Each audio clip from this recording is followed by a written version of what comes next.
I never knew my real parents. I was told by my caretakers that before I was born, my father passed away after a lengthy battle with lung cancer. It was only a week before the day of my birth. My mother had an extremely difficult delivery, and she died only one day after my birth. Even though I never knew my parents, I miss them with all my heart. I never got to know their voices, their lullabies, their touch, or their love. I grew up in the supervision of a foster home with many other children my age. Sometimes they would pick on me and hurt my feelings. The caretakers would not offer much support as they seemed not to understand.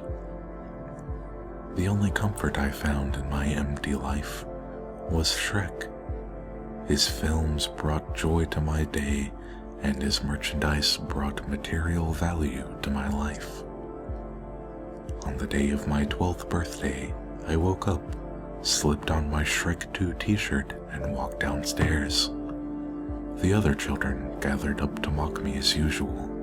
They pointed fingers, mocking me for the fact that I had no friends outside of the orphanage to come to my birthday party. "You don't have any friends," began one of my bullies. "Other than Shrek, of course." The children laughed. "Even an idiot like you should know that Shrek is Drek." I didn't eat cake, play games, or laugh with my pals. I simply went upstairs to my room and wrote in my diary. May 18th, I wrote in the corner of the page. "I've been surrounded by people all day, but I've never felt more alone." I put the pen down and closed the book. I took a deep breath and was surprised to find my lungs filling with the scent of onions. I heard a soft, fatherly voice from the window of my room. "You are never alone," said the voice. "Not now, not ever." I turned my head and spotted a looming green figure. Shrek," I whispered. "Is that you?" "Aye, it is. I'm here for your birthday, laddie." My heart rose. A smile crossed my face. "Really? Thank you, Shrek. This is the happiest day of my life," I told him, elated. "Come with me. Your present's downstairs," he said. I hopped up, took Shrek's hand, and rushed down the stairs. The children all looked at Shrek and I as we entered the room. What could the present be, I wondered. I was so excited. Shrek winked at me before crouching down and putting out his arms beside him, like an airplane.